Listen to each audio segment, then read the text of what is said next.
Not a good time to lose one's head. I think it's pretty common, at least for maybe the past 5 years, if not more so, that PlayStation have been making some great single-player experiences. Days Gone has been my favourite PlayStation property, a title that really did blow me away, and I'm still a bit baffled that we've not gotten a sequel announced. The Spider-Man games have been pretty good, the God of War Continuation 2 was fun, and a load of people really loved The Last of Us, a series I still need to review at some point. But one game that had my attention for some time, with some friends even recommending the crap out of it to the point that nearly had me buy a PlayStation 5, and maybe because it just released on PC, or maybe because I've been watching Shogun, but Ghosts of Tsushima has released on Steam, and I thought I'd take a look at it to see if it is really a good game, and also, will it dethrone my favourite PlayStation title? No. Oh, you're mean. Releasing back in 2020 on PlayStation 4, Ghost of Tsushima is a third-person action-adventure game with some great combat elements too. Now, Ghost of Tsushima can be loosely compared to, say, that of The Witcher 3 and Red Dead and such, in that it is a third-person action-adventure game where the map and the world slowly changes and expands the further you get into the story. Pretty standard, really. Speaking of story, Ghost of Tsushima is set during the first Mongolian invasion of Japan in 1274 on the island of Tsushima. Now you play as Jin Sakai, who in the opening prologue of the Mongolian invasion is left for dead after an attack from Kotal Khan, who is a fictional grandson of Genghis Khan. Please welcome the very excellent barbarian, Mr. Genghis Khan! Now, the Lord of the Land, Lord Shimura, who is Jin's uncle, is then taken prisoner by the Khan, and you need to rescue your uncle and defeat the invading Mongolians, which acts as a pretty straightforward introduction for a story. The main gameplay is broken up into 3 acts, and as you can guess, at the end of each act is a main plot point story mission that expands the world or island of Tsushima. Now, I'll talk more about the story later on, and I will put up some timestamps for those of you who want to avoid spoilers, but the opening few missions introduces you to different side characters such as archers or thieves, or those wanting revenge on the Mongolians, and that grows Jin as a character, giving him new equipment like a grappling hook, allowing him to traverse the world differently by climbing up or swinging from certain points of views, a bow and arrow which will give you some range attacks, or a blow dart that can immediately kill enemies by making them barf up a lung. I swear. Fuck you!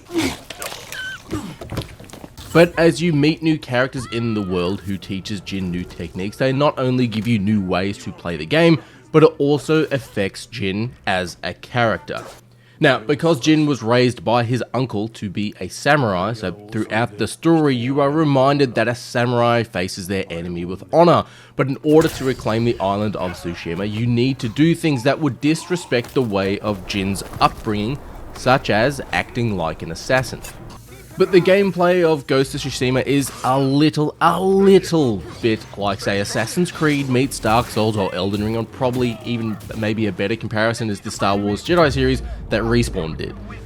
What I mean by that is you can play the game stealthily from the shadows, assassinating enemies and using distracting devices to make them come towards you while you wait in the shadows and take them out, but as Jin isn't an assassin and was raised to be a samurai, hiding in the shadows and assassinating enemies acts as a bit of an insult to how Lord Shimura raised him, and the game will constantly remind you of this. Now, the assassin or ghost gameplay is, well, just as I mentioned, you use wind chimes to distract enemies, you've got poison darts that will immediately take them out, you've got the bow and arrow too if you want to use that when you want to stay quiet, or you just sneak up to people and assassinate them quietly. You also get a perk that you can do a chained assassination, which is pretty damn cool when you use it, and this ghost assassin gameplay kind of reminded me of the old PlayStation game Tenku. You are the ninja who kills by stealth. You are the ninja who cannot be stopped. You're the ninja needs to sneak up on some of that dog poop in the backyard. But the combat gameplay and approaching enemies out in the open rather than from the shadows, that is the way of the samurai, and well, it's open combat, and the swordplay in Ghost of Tsushima is probably the highlight for me. Now, if you play Ghosts of Tsushima as a button basher like, say, Devil May Cry or God of War, you will die. However, if you play the combat slowly like Elden Ring, you could be fighting a standard enemy or a guard for what might seem like ages, so there is a bit of a middle ground that will take a moment or two to learn, I will admit, but once you've wrapped your hands around it, it'll start to make sense. Now, the combat, yes, is a little bit, say, like I would compare to, say, Jedi Star Wars Survivor, in that you'll need to break enemies' guards in order to damage them, but because you're not using a lightsaber and guards have body armor too, you won't instantly kill Mongolians.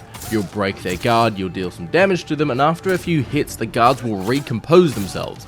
But similar to Elden Ring or Jedi Survivor, some attacks can be blocked or parried, which will flash white, and then any attacks that flash red can't be blocked and you need to dodge them. Now, Jin can perform standard quick attacks, heavy attacks, and some charge style of attacks like using your samurai sword in a piercing stabbing style, and it's all pretty standard stuff. But what Ghost of Tsushima has that was probably pulled over and copied in Jedi Survivor is the different combat stances with Jin. Now, there are different Mongolians or enemies that you will face off against in Ghost of Tsushima, with the standard swordsmen, enemies with spears or halberds, large heavy tanks, and sword and shield variants, and each of these enemy variants have certain strengths and weaknesses. The large tank enemies don't really get staggered from normal attacks, but they will take damage. Enemies in armor won't be affected as much by bow and arrows, and the blow dart definitely won't work on them if you hit them in the armor. But to combat each enemy type, there are different stances or fighting forms that Jin can use.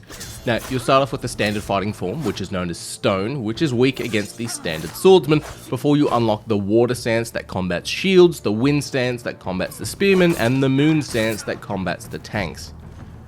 Now, I play this on PC, but I did use a PlayStation 5 controller, and to change stances you hold down the right trigger, which activates a bit of a slow-mo, and by pressing the relevant face button on your controller you can change the stances, X for stone and square for moon and so on and so forth. Now, each stance allows Jin to break the stamina or the defense of the relevant enemy. The heavy attacks in the Water stance against shielded enemies will break their defenses, allowing you to deal damage to them. However, the wrong stance against the wrong enemy won't allow you to break their defenses so easily. For example, yes, you can defeat a heavy enemy or a speed enemy with the standard Stone stance, but it will take longer to break through their defenses, or you'll need to dodge or parry their attacks to hit them. But I gotta say, the combat was probably one of my favourite elements here, because, well, not to state the obvious, but as Jin progresses in the game, you, the player, learn more and more of the mechanics to the gameplay. I found myself smashing the attack buttons to do damage, and in some missions I found myself constantly failing, until my mates told me to not play this game like a button basher, to take some time and really sort of scope out what the enemies are doing, and by the end of the game, the only thing that was giving me the shits in combat was archers shooting at me from a distance while I was focusing on the enemies immediately surrounding me. Now, about halfway through the game or so, you will unlock a special ability known as Ghost Mode, where you'll instantly kill the enemies around you, striking fear into them and causing them to flee. Now, this gauge or bar is filled by killing enemies without taking hits, and is activated by pressing the relevant buttons, and it will allow you to generally kill 3 to 4 enemies before the ability ends. And I gotta say, the on-screen effect and the brutality of how the game changes is pretty cool, sure, where Jin slices off hands or limbs or sometimes heads, and the enemies who fall over in fear and run away can also be taken out pretty quickly. As you progress in the main story as well, there are side missions and activities that you can do to level up and not only unlock new abilities such as the bow and arrow or the blow dart, but you'll also get perk points which act more of the same with leveling up in a perk style system, that sort of what we got with Shadow of War and all that sort of stuff. But rather than the standard leveling up system, you'll increase your legend in Tsushima. For example, if you get 3 level up points, you will then make Jin more of a legend on the island of Tsushima, and each time you move on to the next legend rank or whatnot, you'll also increase your total health. Now, the health system here works a little bit similar to that of, yes, Jedi Survivor, in that you can use a limited number of healing items called Resolve. These are used to give Jin back a portion of his health, and the more you have of these, the more you can heal, basically. Now, unlike Jedi Survivor or Dark Souls, you don't need to rest at a campfire or meditation point to restore your resolve. Instead, you'll perform actions like kill enemies, parry attacks, or assassinate enemies. And if you're just standing there blocking attacks from enemies, you won't get healing resolve as effectively as you would if you parry attacks or if you strike when they're exposed. But if you button bash, don't parry attacks, well, you'll find yourself chewing through your resolve pretty quickly, and once you're out of them, you are out of them. And when you're out of health, it is simply game over. Thankfully, there is no blatant game over screen, or you won't have to load from an old save file. On the PC version of the game at least, you'll generally reload pretty quickly if you're running off an SSD, and if the death is from some random encounter out in the world, you'll basically just reload down the road. Now, outside of the main story and combat, Ghost of Tsushima is an open world game with side missions to complete, some platforming puzzles but not many, vanity items like hats and headbands to find, haikus to write, or a random one which turned out to be one of my favourites, which are these bamboo skill puzzles where by completing them, it will slowly allow Jin to unlock and use more healing resolve in battle, which naturally, as you play the game, your health gets longer, you have more access to healing items. Really? Yes, really. Well, if you played Red Dead or The Witcher or Assassin's Creed or well any open world game, you will know that there are side missions, side objectives, secrets to find, Mongolian outposts to clear, as well as the PC version is the director's cut and the DLC is included too. But I don't think it's a spoiler here, but after you finish the main game, just like Red Dead or The Witcher 3, you can return to free roaming, you can finish off side missions and clear outposts, and even find hot springs in the world that will give you a permanent, slight, but permanent health increase.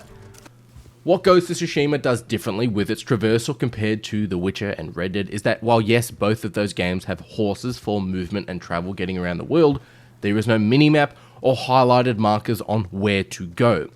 Now, you've got no roadmap on the ground or anything saying turn left here, turn right here. Instead, Ghost of Tsushima uses the wind to tell you where to go, and anytime you're on your way to a mission and you get lost, swiping up on the touchpad on the PlayStation controller can blow the wind in the direction that you need to be moving in, and I gotta say, it's actually pretty creative, and I gotta give it to them. Whenever the wind whistles through the leaves, I'll think Lowenstein. Lowenstein. My name is Zweig. Lowenstein. Did I enjoy Ghost of Tsushima though? Yep, sure I did. The combat was good, some missions and some boss fights in the story were pretty cool. There is a side mission where you hunt down some Ronin and you have some really cool boss fight duels in some great locations. And speaking of locations, the world and graphical environments and attention to detail look fantastic. I loved moving through Golden Tree Forest, seeing the leaves scatter around as I walk through them.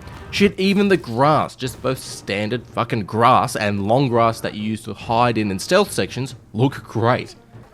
The combat was brutal when it needed to be, meaning that when I started to find this standard combat a little boring, I'd unlock a new weapon stance or a chain assassination, and I found myself enjoying the brutality of it. And watching Jin clean his blade before he puts it away is pretty rad, I'm not gonna lie. Probably though, one of the coolest things for me, and it's not graphical, it's not overly gameplay, it's not controls, but the game can be played with a Japanese voiceover. Now for those of you who saw me play Ghost of Tsushima on Twitch, well then you'll know that I started my playthrough, or well, the intro for the game, 3 times to see what it was like with an English voiceover, with a Japanese voiceover, and to play the game in the Kurosawa mode, where it's not just a black and white filter that is added to the game, but it adds a film grain effect to the display. It alters the audio to sound more like an old school film, and it's pretty damn impressive.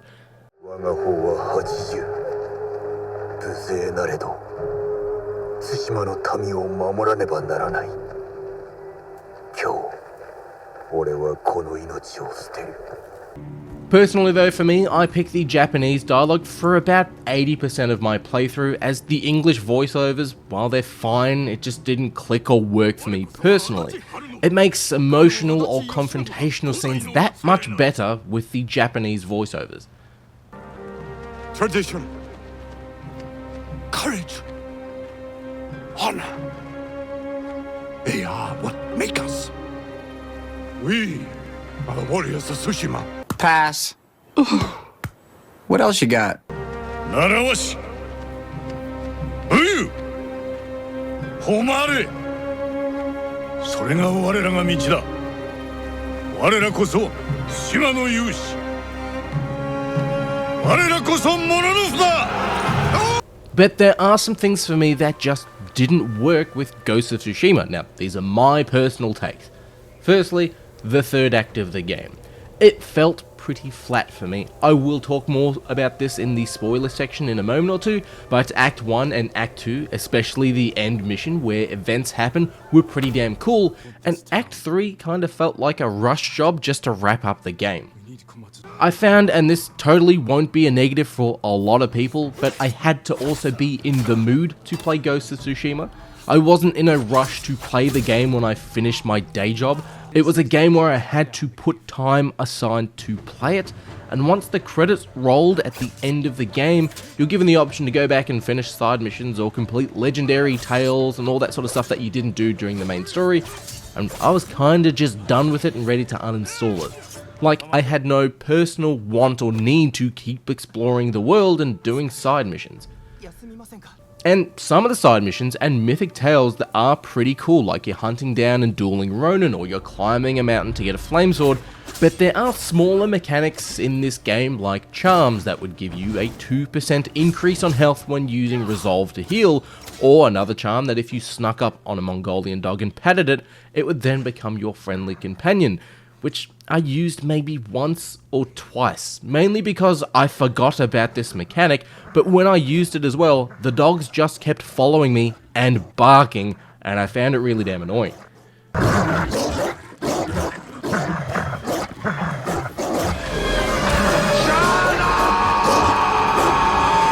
There are also options to clear outposts, like you would get in a Far Cry game, to give you fast travel points to get around the island of Tsushima easily, as the horse travel isn't fast here. But thankfully, the world is pretty. But again, once I finished the main story, I couldn't be bothered with clearing outposts or doing side missions, and that might be because of the third act of the game. Now, heads up, I am going to go into story spoilers here, so if you want to skip this, go to the timestamp on screen if you don't want the ending spoiled.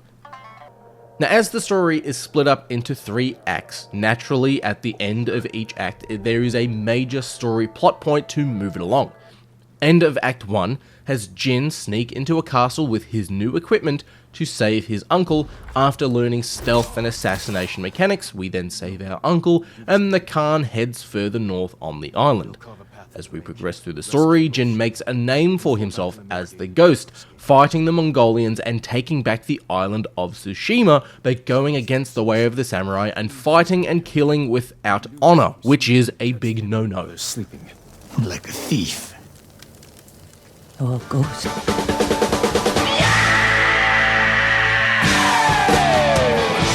Now, Act 2 starts with rallying some allies to fight the Mongolians, from Jin's own allies to the Shogun in Japan sending reinforcements to Lord Shimura and working with his uncle, Lord Shimura, to attack Castle Shimura, which is where the Khan has set up shop for the time being. So we basically have a second castle moment at the end of Act 2, where after trying to break in with brute force, the Khan takes out a bridge, and our only access to the other side of the castle, we're forced to sneak in, and we act more like an assassin than a samurai by poisoning and killing the Khan soldiers when they go to drink some milk, which is very dishonorable. Make a note of this. Dishonor on you! Dishonor on your cow! We have a wicked boss fight and a conclusion to a storyline with Jin's best mate, which I'll get to, but at the end of Act 2, Lord Shimura is pissed off and Jin is doing illegal things, and he is branded a criminal and is arrested. Now, I am oversimplifying things, yes, but that is basically what happens, and the Khan again has retreated further north into the island. So the start of Act 3 is breaking out of prison, heading north to find the Khan and to meet up with the allies of the Ghost, who are outside of Lord Shimura's control or influence or whatever. But the premise of Jin, the Ghost, being an enemy of not only the Mongolians, but also Lord Shimura's army is pretty damn cool. And it could have been sweet to have moments in the game where Lord Shimura's army or allies will attack you on sight, as well as Mongolians attacking you. Act 3 though does feel quite rushed, the last battle or fight against the Khan taking place in a harbour as the Khan prepares to attack mainland Japan kinda feels underwhelming as a set piece for a boss fight. Like during this point in the game when you're actually fighting the Khan, you've already had some wicked boss fights against Jin's best mate Ryuzo, and also some other Ronin with some great drooling environments, and facing off against the Khan, the main villain for the game, it needs to feel more grander. The fight itself isn't as well a dedicated boss fight too. You'll have to face off against other Mongolian general enemies. As the Khan gets damaged, he will throw something down and he'll run away as his general goons come in, and you need to rinse and repeat this a couple of times. Sure, the end cutscene wrapping up the Khan story was cool, and there seemed to be a bit of a build-up of when you face the Khan for the last time, but it felt kinda cheap. Like the first time you face off against the Khan at the start of the story, you get your ass fucking handed to you, so you need to learn new techniques, abilities, and naturally grow as a character. You fight the Khan for the first time as well, on a bridge. It's wicked. It feels like this, though, end boss fight for the game should have been this juicy morsel for us to enjoy and take revenge on the Khan for everything he's done. He's killed friends in front of us, he's caused Jin's best friend to turn on him, shit. Because of the Khan, Jin has acted dishonorably, making him a fugitive to his uncle and the Shogun of Japan, and the overall fight we have at the end of the game with the Khan is pretty crap. The lead up to the fight, the location, the setting, the environments of the last fight with the Khan, the fight itself, it all just felt super rushed. Now, before that in Act 1 and Act 2, the Ryuzo fights, they were fantastic and I loved them. And I actually think that story plot point is handled so much better than the main villain of the Khan. But I don't know, dude, I felt like the Khan fight was just really flat and it just sort of took the wind out of my sails for this game. Thankfully, there is an epilogue sort of section of the game where Jin needs to deal with the actions that we've done as the Ghost, as we became the Ghost of Tsushima, and being a wanted criminal now that the Mongolian warlord has been dealt with. And I will say this kind of wrap up to the game was kind of cool, with an option to either kill your uncle or spare him. But the Khan fight just sort of, yeah, as I said, took the wind out of my sails and I was kind of done with it. Now, back in the spoiler-free area, for those of you who didn't want to have the ending spoiled, but there are weapons and more so gadgets that you will get in the game as you naturally unlock and you play the story, but I found myself that I wasn't using these gadgets. Like the wind chimes. I unlocked the wind chime so you can throw something to make a bit of a noise so the guards will go investigate, and I didn't use this once. Now, as you increase your legend in Tsushima, you will get new abilities like being able to drop smoke bombs or throw kunai, or again, the wind chimes.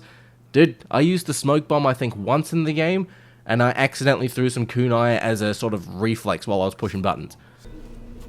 Now, Ghost of Tsushima also has a multiplayer aspect to the game in Legends mode, where you play as one of 4 characters or classes, and look, that kind of feels like a tacked on mode, but to be fair, I didn't really play much of it. Each character or class has a speciality like the Archer or the Ronin, which is your healer, or the Assassin, but after the intro to this Legends mode, I was like, nah, this isn't for me. But lastly, the traversal in the world, personally, I felt it was a bit weird. The hiding on rooftops and stealth sections or areas of the game at the very start of the campaign, I really loved it. The opening mission where you need to sneak around and the camera would pan out so you can see more of the area around you when you're on a rooftop, I really liked this, as I thought it was like, you've got the high ground, so the camera will move back because you can see more because you're higher up.